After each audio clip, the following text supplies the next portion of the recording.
추수감사주일이 어떻게 시작되었는지 아시는 분 계시나요? 네, 추수감사주일을 하게 되면 그 땡스기빙 데이는 터키 먹는 날이죠. 네, 그렇게만 기억을 하고 있습니다. 또 학교 안 가는 날, 그 정도로 기억을 하고 있죠. 매우 좋은 그 데이인 것 같아요. 기다려지기도 하고 굉장히 그때 특히 학생들은 더 많이 기다려질 것 같습니다. 오늘 이 추수감사주일 잠깐 출애굽기 강해를 잠깐 멈추고 오늘 추수감사주일에 대해서 한번 함께 나누려고 제가 좀 준비를 해봤습니다. 저는 원래 여기 오기 전에 그 삼일교회에서 그 사역을 청년 사역을 했었는데요. 그 전에도 사역을 했었습니다. 그 전전에도 사역을 했고 그 전전에도 사역을 했었는데 그 전전전에서 만난 사람이 저희 아내고요. 사역을 하다가 성도랑 만나서 결혼하게 됐죠. 그죠? 그래서 저한테 항상 전도사님 그랬어요. 그래서 저도 가끔 네 성도님 가끔 그렇게 할 때가 있습니다. 이렇게 사역을 했는데 제가 2011년도였어요. 2011년도에는 3, 4학년 그러니까 이제 수지 나이 때겠죠. 그 정도 나이 때 아이들을 가르치는 그 전도사로서 구루동에 있는 동강교회라는 교회에서 사역을 했었습니다. 약 2,000명 정도 모이는 교회이긴 한데요. 그곳에서 아이들을 잘 이렇게 케어하고 하나님께 이렇게 하나님의 자녀로서 잘 살아갈 수 있도록 이렇게 교육자로서 잘 돌보고 있었는데 그때 우리 숙제가 있었어요. 교육자들 숙제. 뭐였었냐면 감사일기를 쓰는 숙제였었어요. 감사일기. 하루에 최소 3가지를 노트에 적는 거예요. 감사 노트를. 그래서 이거를 또 같은 걸 쓰면 안 되잖아요. 일주일마다 토요일마다 검사를 하기 때문에 다른 내용으로 감사일기를 끌어내서 써야 되는 숙제가 있었습니다.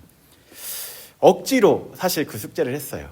억지로 감사일기를 항상 써야 되고 무슨 일이 있어도 감사를 해야 되는 게 이 하루 내가 해야 될 숙제였었습니다. 한편으로는 속으로 이렇게 생각했어요. 이건 너무 인위적이다. 그리고 너무 인본주의적인 그런 발상에서 나온 거다 해서 감사일기를 어쩔 수 없이 매일같이 적었습니다.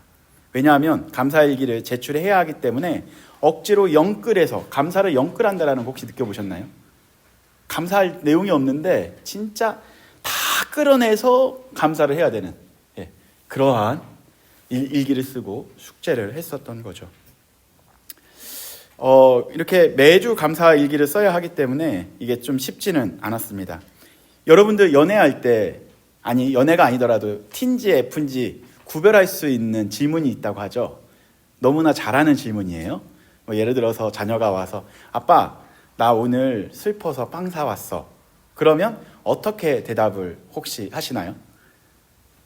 딸이 와서 아빠 오늘 슬퍼서 빵 사왔어. 그럼 뭐라고 대답하시나요? 그걸로 충분하니. T예요, F예요? F예요? 네. 그러면 혹시 지호 형제는 그 여자친구가 있다고 가정을 합시다. 여자친구가 와서 나 오늘 슬퍼서 빵 사왔어. 그러면 뭐라고 대답해요? 뭐 때문에 슬퍼? 와, 이거는 훈련된 건가요? 아니면은 정말 이게 예? 진심으로. 그럼 F가요? T예요, F예요? F예요. 네. 이렇게 T나 F로 나눌 때 이런 질문을 한다고 합니다. 뭐가 슬펐어? 우리 유빈 형제는 어떻게 대답하나요? 무슨 빵? 완전 T죠. 무슨 빵? 네. 제가 먹어야 되니까. 먹어야 되니까. 그렇죠. 이게 T와 F로 나눌 때 쓰는 질문이라고 합니다. 네. 뭐라고 해요, 보통? 빵 사왔어, 슬퍼서. 잘 몰라요. 네. 그런데 이게 감사 훈련을 하게 되면 오늘 슬퍼서 빵 사왔어 라고 했었을 때 감사 훈련을 할 때는 어떻게 대답을 할까요?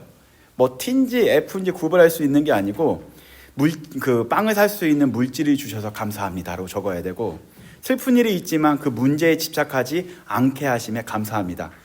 그 감사 훈련을 할 때는 자기가 T가 되던 F가 되던 상관이 없이 감사를 그 상황에서도 끌어내야 되는 게 감사 훈련이에요. 여러분들 그 훈련 한번 해보고 싶습니까? 매주 우리가 감사 훈련 해볼까요? 감사 노트 확인하고 어떤 감사했는지 매일 적는 거 해볼까요? 너무 의미가 있을 것 같아요. 어떻게 기린 형님 한번 저랑 같이 해볼까요? 별로 막 확 와닿지 않죠? 영끌하기가 싫죠 막. 저도 약간 그런 마음이었어요. 딱 기른 형제 나이 때였네요. 아니 조금 더 많았을 때긴 하지만 조금 더 많았네요. 네. 근데 제가 그때가 언제였었냐면 셋째가 막 태어났을 때였어요. 우리 셋째 어딨죠? 네. 셋째가 막 태어났을 때. 셋째가 태어났으니까 다 고만고만했어요. 재선이도 이만했고 재은이도 이만했고 재윤이는 이만했고 어쨌든 깐난쟁이였었죠. 그때 저는 이제 그 학교를 다니고 있었기 때문에 대학원을 다니고 있었기 때문에 저희 학교는 용인에 가면 양지라는 면이 있어요. 서울에서 약 한 1시간 반 정도 걸리는 곳이 제가 다니는 학교였었고요. 그리고 집은 어디였었냐면 서평택이었어요. 학교에서 그 한 1시간 반 정도 가게 되면 그 평택에서도 서쪽에 있는 약간 아산 근처에 있습니다. 충청남도 아산 근처에 거기가 저희 집이었고요. 제가 사역하는 데는 구루동이었었어요. 그럼 또 집에서 1시간 반에서 2시간 정도 차를 타고 와야 사역할 수 있는 곳이었었던 거죠. 삼각구도였었습니다. 학교 수업이 끝나면 어디로 가야 되냐면 어디로 가야 될까요? 집으로 가겠죠. 집으로. 왜냐면 깐난쟁이니까 가서 기저귀도 갈아줘야 되고 밥도 줘야 되고 하기 때문에 집으로 가요. 집으로 가서 거기서 아이들 기저귀 갈아주고 그 다음에 다시 그 금요철야를 가기 위해서 구루동 동광교회로 가게 됩니다. 그런데 그때 당시 새벽 기도가 아니고 금요철야를 하는데요. 한 11시 정도에 갑자기 얼굴이 빨개지면서 온 얼굴에 열이 오르기 시작을 합니다. 그래서 온몸이 다 빨갛게 변하게 된 거예요. 근데 열이 너무 올라가서 이게 무슨 일일까 해서 급하게 그 기도 중에 그 중앙대학 병원으로 응급실에 제가 실려갔어요. 가서 이렇게 그 수액을 맞고 나니까 조금 가라앉더라고요. 근데 왜 내가 그러한 발진이 있었을까요? 어떠한 것 때문에 발진이 생겼을까요? 발진. 제가 사실 이게 스토리를 이야기하다가 힌트를 주긴 줬어요. 알러지였어요. 맞아요. 어디 알러지였을까요? 땅콩 알러지가 아니었어요. 뭐였었냐면 기저귀를 가를 때 아이들 덧나지 않도록 크림을 발라줘야 돼요. 신기하게 크림 알러지더라고요. 크림을 딱 만지는 순간 온몸이 다 어떻게 되냐면 빨갛게 변하는 거예요. 그 이후로 지금까지 기저귀를 갈아준 적이 없어요. 그래서 감사했다는 게 아니고 그러니까 감사 일기를 쓸 때는 어떻게든지 감사를 찾아내야 돼요. 감사를. 너무 멀고 힘든 상황 속인데도 불구하고 어떻게 이 감사를 찾아낼 수 있을까? 그래서 매일같이 감사 제출을 하기 위해서 슬플 때나 기쁠 때나 상관없이 감사 일기를 제출했습니다. 그렇게 사역을 잘 마치고 나서 그 다음 해에 제가 2022년도에 삼일교회로 이직을 하게 됩니다. 이직이라고 할까요? 이직은 아니죠. 뭐라고 하냐면 임지를 옮겼다라고 표현을 해요. 교역자들이 임지를 그쪽으로 옮기게 되었습니다. 그래서 그때부터 단 한 번도 청년들에게 감사일기를 써라. 그리고 매일 감사훈련을 해야 된다라는 이야기를 해본 적이 없어요. 왜 그랬을까요? 그게 저에게 있어서 숙제가 약간 조금 어떤 거였었냐면 너무 저에게 있어서는 오히려 그 반작용적인 부분 그리고 오히려 트라우마까지는 아니지만 굳이 내가 목회하게 되면 감사 훈련은 하지 않겠다라고 결정을 했어요. 너무 인위적이고 너무 그 인본주의적인 그러한 부분으로 시작된 거라고 생각을 했기 때문에 그런 감사 노트를 쓴 적도 없고 감사일기를 써본 적이 없었습니다. 그렇게 해서 한 시간이 1년, 2년, 3년, 4년 정도 지나고 났는데 한 2달 전인가 3달 전에 어떤 목사님이 저희 집에 방문을 했었어요. 그래서 여기서 설교했었던 목사님 이름이 누구냐면 이요 목사님이에요. 어쨌든 지금 한국에서 사역하시는 목사님이신데 제가 어렸을 때부터 같이 자랐었던 그러니까 학부 때부터 같이 공부를 했었던 목사님이거든요. 근데 그 목사님은 저보다 훨씬 더 굉장히 현실적이고 그리고 되게 분석적이고 굉장히 예리해요. 그리고 되게 정의로워요. 예를 들어서 불의가 있으면 못 참아요. 학생들을 동원해서 같이 우리 정의에 대항해서 정의롭게 살아가야 된다. 불의를 보고 참으면 안 되고 운동을 해야 된다. 막 앞장서서 하는 스타일이에요. 근데 저는 어떤 스타일일까요? 어떤 스타일 같아요? 어떤 스타일? 제가 어떤 스타일 같아요? 저도 좀 기다릴 것 같아요. 너무 잘 아시네요. 네. 그냥 운동인데 저는 막 이런 운동은 아니고 그냥 이런 운동이에요. 이런 운동 해본 적이 없고 그냥 때리는 운동을 해봤는데 아무쪼록 저는 그냥 별 관심은 없어요. 어쨌든 네, 하나님께서 공의롭게 치료하겠지라고 해서 그렇게 사는 되게 좀 예민하지도 않고 그냥 그런 스타일이에요. 근데 하루는 저희가 이제 2007년도인가요? 그 학교에 이슈가 하나 있었어요. 송전탑을 학교 기숙사 옆에 딱 세운 거예요. 65,000볼트가 되는 그런 거를 학교에 그 기숙사 옆에 송전탑을 세워서 학생들이 피해를 보게 된 거죠. 그래서 모든 학생들이 자발적으로 데모를 하기 시작을 합니다. 삼성동인가 한전이 있더라고요. 거기 가서 막 데모를 했어요. 빨리 뭐 해라 막 이렇게 했어요. 그런데 저는 하루는 어떤 일이 있었냐면 그러한 데모를 별로 좋아하지 않기 때문에 갈까 말까 고민했었는데 출석 체크를 한대요. 한 과목이. 거기 참석한 사람은 출석이 된 거예요. 참석을 했을까요? 안 했을까요? 예, 그런 사람이에요. 되게 기회주의자죠. 출석 체크를 하면 데모에 참석하고, 그죠? 출석 체크를 안 하면 굳이 안 가는. 예, 그냥 어떤 스타일인지 알겠죠? 여러분 주변에 있는 일반적인 친구들이에요. 그렇게 해서 했었는데 되게 재밌는 게 뭐냐면 그때 학생들이 거의 다 참여를 했어요. 그런데 정말로 정의롭고 정말로 불의를 보면 못 참는 그런 사람들은 맨 앞에 가서 정말로 적극적으로 합니다. 근데 저같이 출석 체크를 하는 사람 어디 있을까요? 맨 뒤에 가죠. 그래서 전국에서 모였어요. 막 이렇게 전 맨 뒤에서 출석 체크하고 도망 나오려고 했는데 앞에서 사회 보는 사람이 갑자기 흥분하면서 말을 하는 거예요. 우리 기독교인은, 우리 목회자들은 행동으로 정의를 실천해야 됩니다. 이제부터 우리가 행동합시다. 다 같이 뒤로 돌아가는 거예요. 왜? 한전이 맨 뒤에 있었거든요. 그러니까 저는 정의롭지도 않고 그냥 출석 체크를 했었는데 갑자기 뒤로 돌니까 제가 맨 앞에가 된 거겠죠.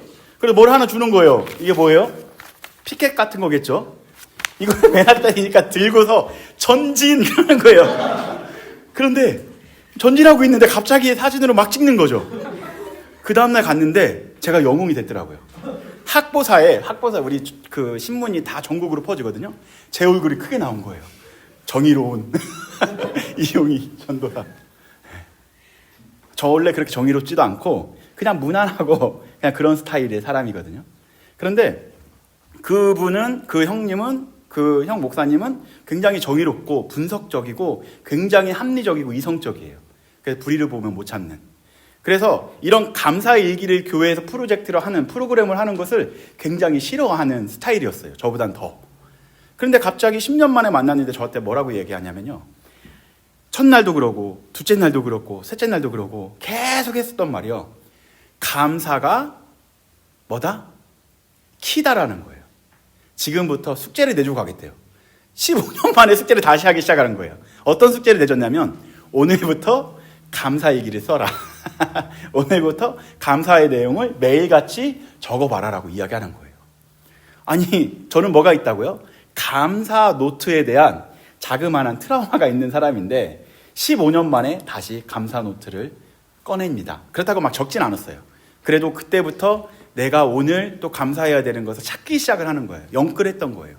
그런데 참 신기한 것은 감사하려고 하다 보니까 뭐가 생기냐면 감사할 수 없는 일들이 계속 생겨요. 예를 들어서 저희가 1년을 더 살기로 했었던 집이 있었어요. 근데 갑자기 그 다음날 집을 빼달래요. 와, 이런 일들이 생기는 거예요. 감사한 일인가요? 굉장히 이거는 당황스러운 일이에요. 그런데도 불구하고 숙제를 해야 하기 때문에 어떻게 해야 될까요? 감사의 제목을 찾아야 돼요. 그런 상황에서 어떻게 감사를 찾을 수 있을까? 그럼에도 불구하고 감사를 찾기 시작을 합니다. 그때부터 매일같이 감사를 찾기 시작을 하면서 감사 훈련을 다시 하기 시작했던 거예요. 근데 시간이 지나면서요, 제 생각과 다르게 진짜로 이 감사가 상황을 바꾸더라고요. 감사를 하면 할수록 감사한 일이 계속 생기더라고요. 맨 처음에는 감사할 수 없는 일이 생겼는데 시간이 가면 갈수록 오히려 감사로 고백했었던 일들이 계속해서 반복적으로 응답으로 오기 시작을 하는 거예요.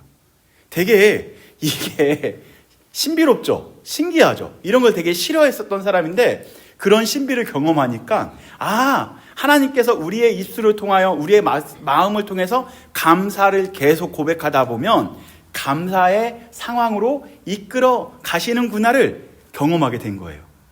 그래서 오늘 추수감사주의를 준비하면서 사랑하는 성도님들께도 이런 말씀 드리고 싶었어요.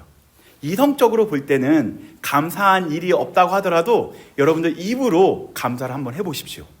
그러면 감사한 일들이 계속 반복적으로 생기게 됩니다. 어쩌면 이러한 감사의 고백이 여러분들의 상황을 바꿔줄 수 있는 유일한 키가 되더라고요. 혹은 상황이 안 바뀌더라도 내가 바뀌는 것을 경험하게 됩니다. 우리가 계속 감사하다라는 것은 누구 안에서 지금 감사를 고백하고 있는 거예요? 하나님 안에서 감사를 고백하고 있기 때문에 매일같이 하나님과 교제함이 입으로 나온다라는 거죠. 사실 이 땅에 살면서 학교 생활하면서 감사한 일이 있을까요? 내가 열심히 공부를 했어요. 그런데 내가 원하는 점수는 A뿔인데 점수가 잘못 밀려서 C가 됐다. 그러면 그게 감사한 일이에요? 열받는 일이죠. 막 학교 그만두고 싶고 그렇겠죠. 그런데도 만약에 숙제가 있다면 어떻게 감사로 바꿀 수 있을까요? 숙제를 해야 된다면 감사로 던지죠. 그러지 않아요? 어떻게 바꿀 것 같아요? 어떻게 감사 숙제를 할 수 있을 것 같아요? 없죠. 어렵겠죠. 그래서 훈련이 필요한 것 같아요. 어떻게든지 감사를 찾아내야 돼요. 그런 어려움 속에서도 한번 찾아보십시오. 그러면 우리 인생이 이 찡그러지는 얼굴에서 웃는 얼굴로 바뀌게 되어져요. 제 얼굴이 굉장히 지금 편안해 보이죠? 이게 목회자가 돼서 편안해 보이고 잘생겨진 거예요. 원래 항상 이렇게 다녔어요. 누가 건들기만 해봐라. 대학교 1학년 때까지. 이거 아시죠? 모르시나? 사회에 불만 있는 사람처럼 건들기만 해봐라. 중2병이 고3 때 왔나 봐요. 아무쪼록 이렇게 추수감사주의를 준비하면서 하나님께 입으로 감사하다 보니까 우리 가정에 또한 나에게 감사한 일들이 계속 생겼구나. 그래서 우리 성도님들도 참 어려운 일이 있을 때 이 감사를 통해서 이런 어려움을 잘 극복했으면 좋겠다라는 생각으로 한번 이러한 내용을 공유해 보게 되었습니다. 정말로 감사가 우리의 고난과 고통에서 건져낼 수 있는 유일한 열쇠다라고 저는 경험하게 됐고요. 또 성경을 보다 보니까 이 감사가 정말 중요한 열쇠라는 것을 오늘 본문에서 찾게 됐어요. 되게 성경적이다라는 것을 알게 된 거예요. 저는 아무리 제가 경험하고 아무리 제가 맞다고 하더라도 성경에서 발견되지 않은 것은 말하지 않거든요. 근데 오늘 추수감사주의를 통해서 성경을 연구하다 보니까 이 감사가 고난과 고통에서 건져낼 수 있는 유일한 키다라는 것을 알게 된 거예요. 되게 성경적이다라는 걸 알게 되면서 여러분들과 공유하고 싶어서 오늘 본문을 선택해봤습니다. 추수감사주의는 어떤 날인가요? 추수감사주의. 그냥 그 추수감사주의는 어떤 날이에요? 어떤 날이에요?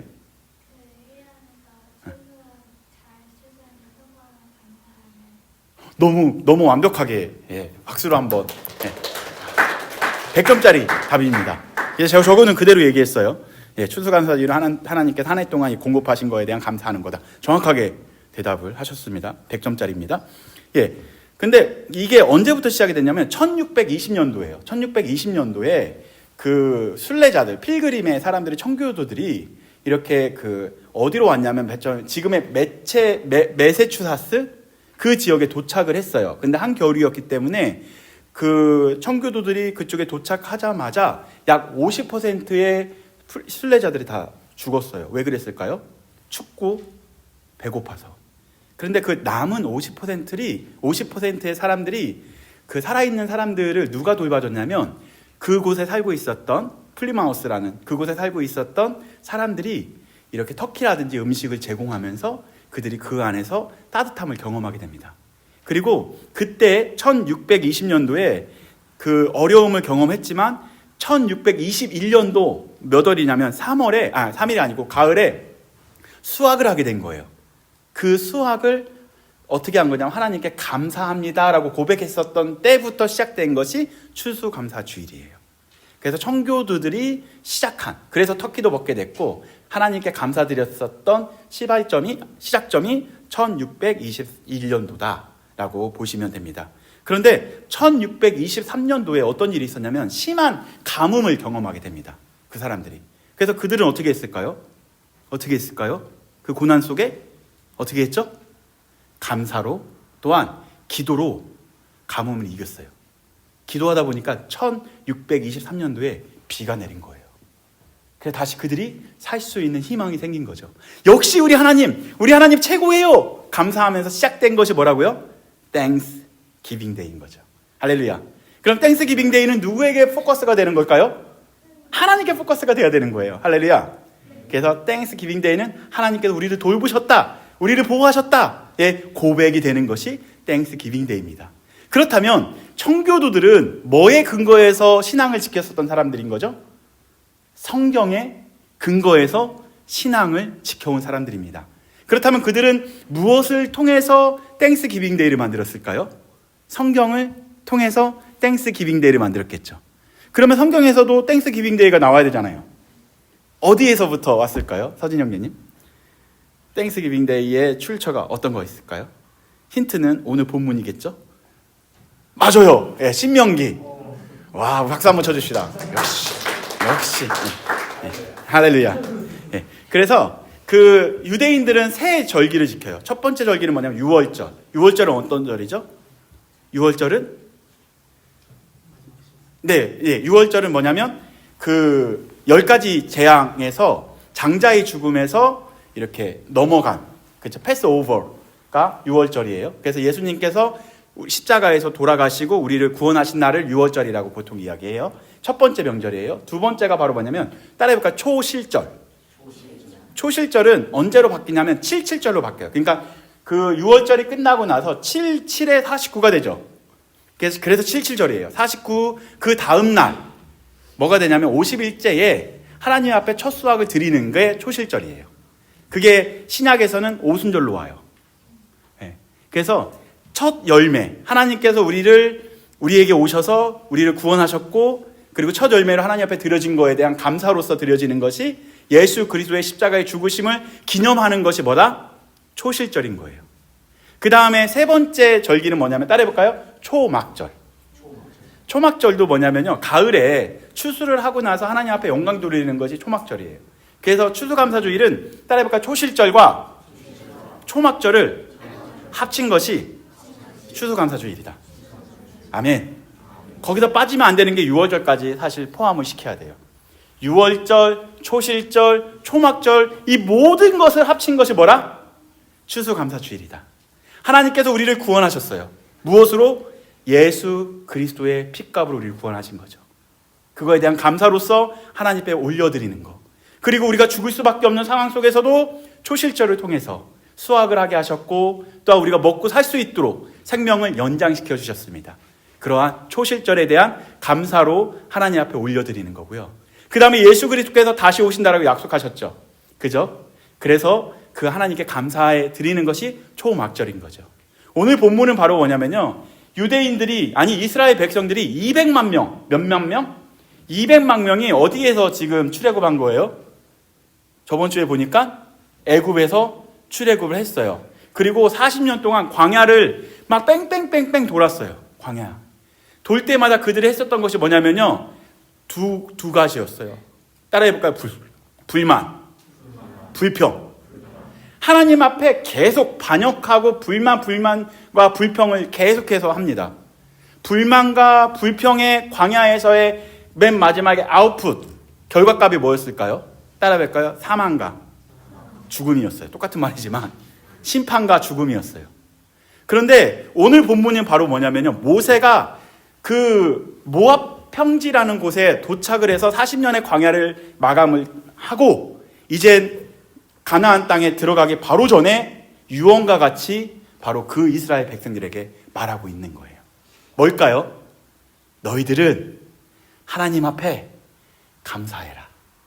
더 이상 불만 불평을 제기하지 말고, 광야가 끝이 나기 때문에 가나안에 들어가게 되면 첫 번째 열매를 하나님 앞에 감사의 제사로 드려라. 그렇게 명령한 것이 오늘 초실절의 첫 번째 하나님께 감사의 명령이었던 거예요. 아멘. 그래서 이스라엘 백성들은 실제로 가나안 땅에 들어가서 이 초실절을 지키게 됩니다. 그러면 모압 평지에서 모세가 이스라엘 백성에게 하고자 했었던 마음은 무엇이었을까요? 뭐가 키다? 감사가 키다. 그는 알고 있었어요. 어디에서? 광야를 경험하다 보니까 이 감사가 고통과 광야를 마감하고 새로운 하나님의 나라를 보는 핵심의 키가 감사라는 것은 누구나 알고 있었다고요? 모세는 알고 있었던 거예요. 그 키를 누가 알고 있었냐면 내가 보니까 이완 목사님이 많은 광야의 시간을 경험을 했더라고요. 그래서 감사만이 이 광야를 끊을 수 있는 키라는 것을 저에게 공유한 거예요. 그 키를 여러분들에게 공유하고 싶은 거예요. 여러분들 학교에 입학을 하고 그리고 또 학교를 졸업을 하고 회사에 들어가고 하게 되면 정말 행복한 일이 일어날 것 같죠. 그러나 항상 이야기할 거리요. 학생 때가 좋았죠. 그죠? 고등학교 때가 좋았죠. 대학 가고 싶죠? 아니요. 초등학교 때가 좋았어요. 이 수진아이 때가 좋았죠. 수지의 그 기도 제목은 뭐냐면 빨리 크는 거예요. 그죠? 아기 때가 좋았어요? 네. 지금 모압 평지에서 이미 아직 보지 못했지만 뭘 이야기하고 있냐면요. 감사해라. 누구에게? 하나님 앞에 감사해라. 그래서 그 핵심 메시지를 보고 오늘 말씀을 마칠까 합니다. 오늘 본문 말씀 16절과 17절 말씀 한번 볼까요? 16절과 17절 시작. 오늘 내 하나님 여호와께서 이 규례와 법도를 행하라고 내게 명령하시니 그런즉 너는 마음을 다하고 뜻을 다하여 지켜 행하라. 이거 어디서 본 것 같은데 다시 한번요. 뭐라고요? 너는 무엇을 다하고? 마음을 다하고 뜻을 다하여. 신약에선 뭐라고 바꿨죠? 주 너의 하나님을 사랑하라. 이걸 인용한 거예요. 그죠? 그러면 여기서 나오는 규례와 법도가 무엇일까요? 이스라엘 백성들에게 너희들이 가나안 땅에 들어가면 제일 먼저 해야 되는 것이 여호와의 무엇을 행하래요? 규례를 실천해라. 두 번째, 법도를 행하라. 아멘. 이거를 명령한 거예요. 그렇다면 규례와 법도가 무엇일까요? 그것만 보고 오늘 설교를 마치도록 하겠습니다. 첫 번째 규례라는 건 따져볼까? 후킴이에요. 후킴. 뭐라고요? 후킴. 후김이 아니고 후킴. 후킴이라는 것은 새겨 넣었다라는 거예요. 새기다. 그냥 글씨를 쓰다가 이제 후킴이에요. 그래서 보통 어떤 거냐면 하나님께서 하나님의 백성에게 마음에 새긴 것을 표현할 때 쓰는 게 규례라는 거예요. 하나님께서 그러면 하나님의 백성에게 무엇을 써주신 걸까요? 무엇을 써주셨을까요? 무엇을 통해서 하나님께서 말씀하고 싶어 하시냐면요. 바로 그 정결법, 절기, 그리고 예배 같은 것을 잊지 말고 기억하라. 절기를 통해서 누구를 기억해야 돼요? 하나님을 기억해야 돼요. 그리고 유월절을 통해서 우리는 누굴 봐야 돼요? 예수님을 봐야 돼요. 예수님을 기념해야 돼요. 예수님의 사랑을 기념해야 돼요. 추수감사 주일을 통해서 누가 기억돼야 되냐면 따라해볼까요? 예수 그리스도. 누구요? 예수 그리스도가 기억돼야 됩니다. 아멘. 이 절기를 통하여 땡스기빙을 통해서 하나님이 기억돼야 돼요. 그래서 하나님께서 우리를 이렇게 보살펴 주신 거예요. 뭘 행하라? 첫 번째, 규례를 행하라. 이런 절기를 통해서 내가 너를 사랑한다. 내가 너를 구원했다. 너의 아빠는 나야! 라는 것을 절기를 통해서 하나님께서 보여주십니다. 그래서 규례를 행하라. 이걸 조금 더 만약에 규례를 행하는 것을 조금 더 쉽게 표현하자면 따라해볼까요? 하나님을 사랑하기. 뭐라고요? 규례를 행한다라는 것은 하나님을 사랑하는 것이 규례를 행하는 것입니다. 아멘. 여러분들 이번 추수감사주의를 통해서 누굴 더 많이 사랑하면 좋을까요? 여자친구? 남자친구? 네. 가족들도 사랑하는 게 맞아요. 그러나 제일 먼저 사랑해야 되는 건 누굴까요? 하나님을 사랑해야 돼요. 아멘. 우리를 위해서 오신, 우리를 가장 많이 사랑하시는 분은 누구냐면 하나님이에요. 하나님은 매일 우리를 사랑하신대요. 근데 우리에게 하나님은 뭐라고 얘기하면 최소한 절기만큼은 나를 사랑해달래요. 누가? 하나님 아버지께서. 아멘. 이 절기가 아직 안 끝났지만 네, 이 절기가 하나님을 더 사랑할 수 있도록 지켜라, 규례를 지켜라는 하나님을 더 많이 사랑하라 라는 표현으로 바꿀 수 있습니다. 두 번째, 법도를 지켜라라고 이야기하고 있죠. 규례와 법도. 법도는 뭘까요? 따라해볼까요? 미슈파트. 미슈파트는 뭐냐면 하나님이 기준되는 것이 미슈파트예요. 하나님이 기준되어져서. 그래서 미슈파트는 어떻게 번역되냐면 하나님의 공의, 하나님의 정의라는 표현을 쓸 때 보통 미슈파트라는 단어를 씁니다. 이것이 바로 하나님이 기준되어진다면 우리는 판단에 있어서 올바른 행동을 할 수 있는 거예요. 하나님이 기준되어져서 모든 것을 판단해야 된다는 거죠. 하나님을 위해서 기준돼서 판단을 하게 되면 이게 어떻게 역할이 되냐면, 사실 이 단어는 구약에서 언제 쓰여지냐면 약자들을 보호할 때 쓰여지는 단어예요. 하나님의 법을 통해서. 뭐라고요? 약자들을 보호할 때. 그리고 이웃을 사랑으로 대할 때 쓰는 표현이 바로 미슈파트라는 거죠. 이젠 조금 힌트가 됐나요? 규례와 법도를 지킨다라는 것은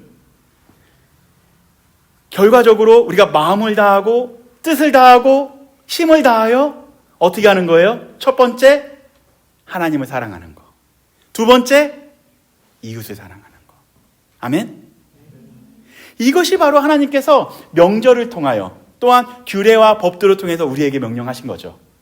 하나님께 구체적으로 감사를 드릴 수 있는 것은 하나님 땡큐, 하나님 내 기도 안 들어줘서 노 땡큐, 그게 추수감사주에 해야 될 것이 아니고, 감사를 구체적으로 실천하는 방법은 하나님의 규례와 법도를 지키는 거예요. 아멘. 하나님의 규례와 법도를 지킨다라는 것은 우리가 구체적으로 하나님을 더 많이 사랑하는 것, 그리고 이웃을 더 많이 사랑하는 것. 아멘. 그래서 이젠 추수감사주일이 나에게 집중되어졌다면 이제 하나님께 집중하는 걸로 시프트가 되기를 예수님의 이름으로 권면드립니다. 아멘. 그래서 이번 저쳐도 됩니다. 광야에서 수많은 백성들은 불만, 불평, 어려움을 경험을 합니다. 심지어는 자녀들의 죽음 앞에서 힘들어하기도 하고요. 먹을 것이 없어서 하나님 앞에 불만, 불평, 어쩔 수 없는 그러한 신음이었었죠. 그런 신음에서 하나님께서 단 한 번도 그들의 그러한 외침을 듣지 않으신 적이 없었습니다. 그들을 하나님께서 보호하시고 살리시고 가나안 땅까지 이끌어 오셨습니다. 애굽에서 죽을 수밖에 없었던 하나님의 백성들, 그 신음하고 있었던 백성들을 하나님께서 광야라는 곳을 통해서 잘 훈련시킨 다음에 맨 마지막에 가나안에 들어가기 전에 모압 평지에서 이러한 설교를 합니다.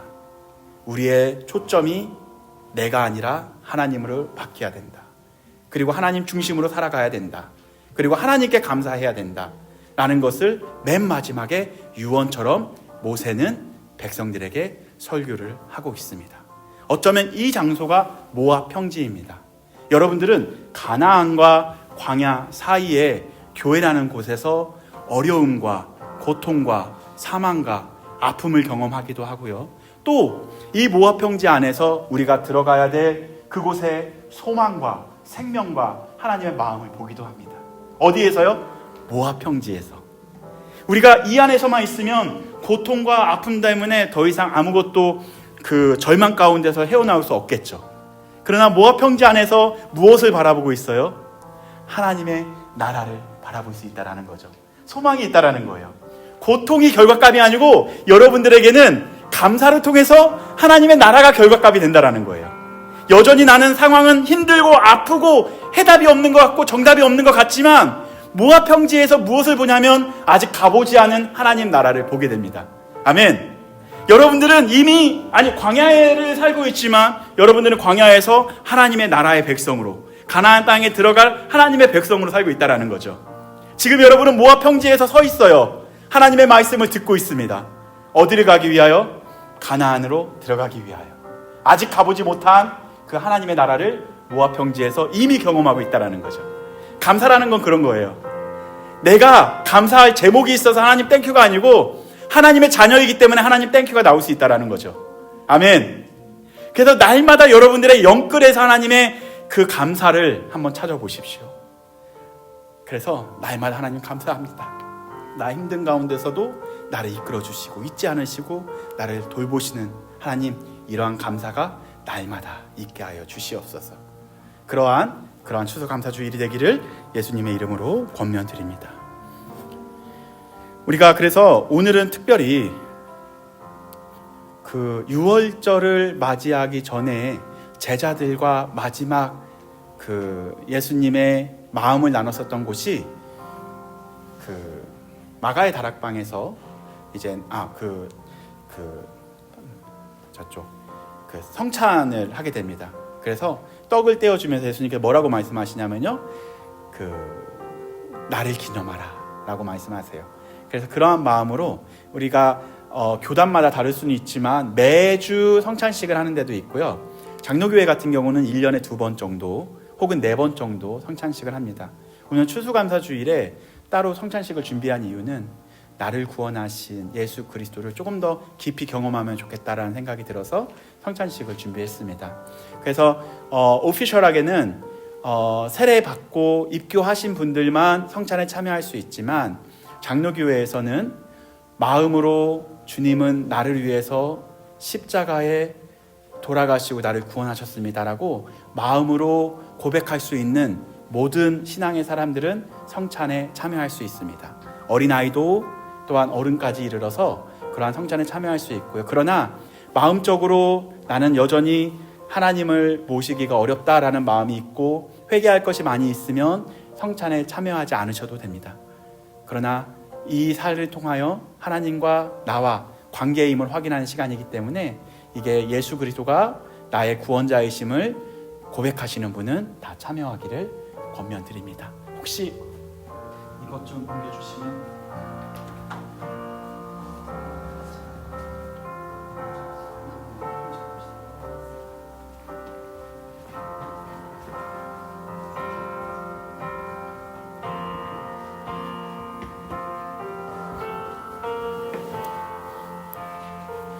사랑하는 성도 여러분, 우리 주 예수 그리스도께서는 친히 이 제정하신 성찬의 자리로 여러분들을 초청하십니다.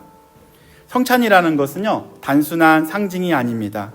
바로 예수 그리스도의 몸과 피를 믿음으로 받는 은혜의 자리입니다. 그래서 성찬은 뭐라고 얘기하냐면요, 듣는 복음이 아니고 만지는 복음이다라고 이야기를 하고 있습니다. 우리를 위해 찢기시고 흘리신 십자가의 은혜를 믿음으로 다시 붙잡는 시간이 되기를 권면드립니다.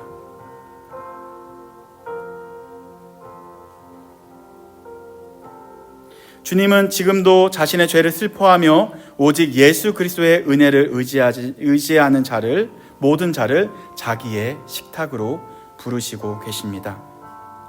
성찬에 참여하기 전에 우리의 마음을 하나님 앞에서 살펴보면 좋겠습니다. 주는 나의 하나님이십니다. 내 안에 거짓과 교만을 비추어 주시옵소서. 십자가 외에는 내가 의지할 것이 없습니다. 우리 잠깐 눈 감고 묵상하도록 하겠습니다. 회개할 것이 있으면 하나님 앞에 조용히 아뢰는 시간을 갖도록 하겠습니다.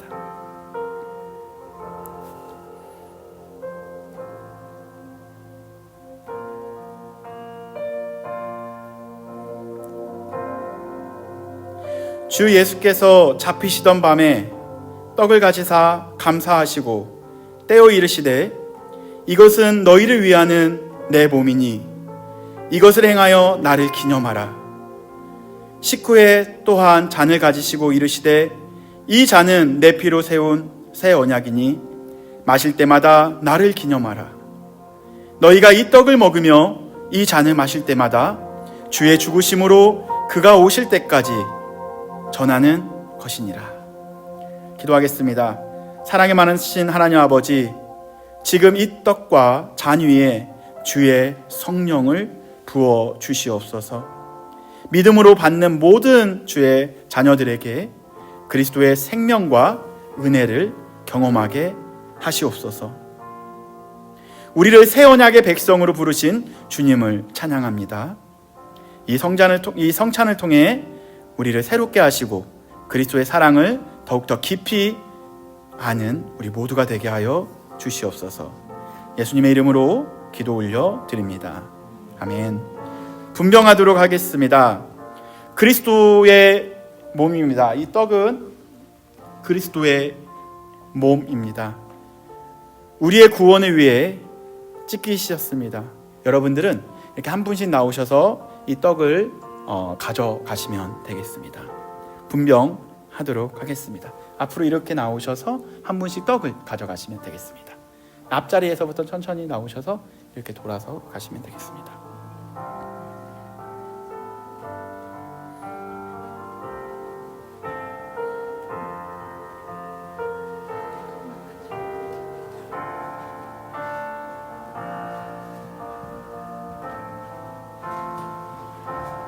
떡만 가져가시면 됩니다. 떡. 잔은 따로. 네.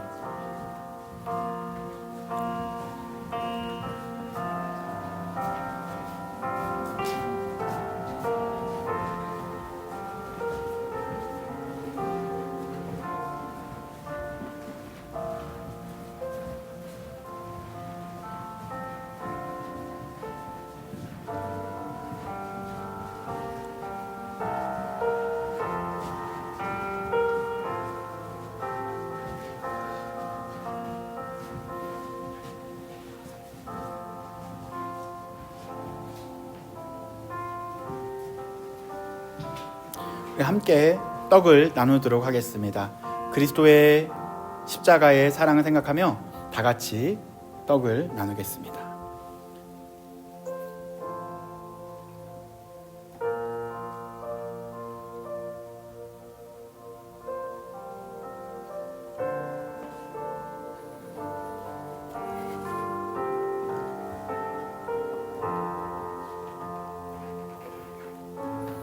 이젠 분잔하도록 하겠습니다. 이것은 그리스도의 피입니다. 우리의 죄를 씻기기 위해서 흘리신 새 언약의 피입니다. 여러분들도 이 새 언약의 피를 받으시기를 믿음으로 받으십시오. 우리 성도님들은 분병하신 분들은 함께 오셔서 분잔하도록 하겠습니다. 함께 가져가시면 되겠습니다.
잔을 받으신 분들은 함께 믿음으로 마시도록 하겠습니다.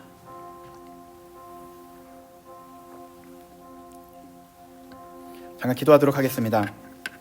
자비로우신 하나님, 주님의 그 십자가의 은혜로 우리를 먹이시고 살리시고 채우심을 감사합니다. 이제 우리가 받은 이 사랑을, 이 은혜가 우리의 삶을 통해서 드러나게 하여 주시옵소서. 우리를 통하여 감사가 넘치게 하시고 우리가 가는 곳곳마다 감사의 이유가 더 많아질 수 있도록 은혜 베풀어 주시옵소서. 감사할 수 없는 상황 속에서도 감사할 수 있는 주님이 계시기에 우리가 감사의 이유를 찾게 하여 주시옵소서. 지금도 고통 속에 있는 성도들이 있습니까? 그 신음 가운데서도 감사의 노래가 나올 수 있도록 그들을 주님께서 위로하여 주시옵소서.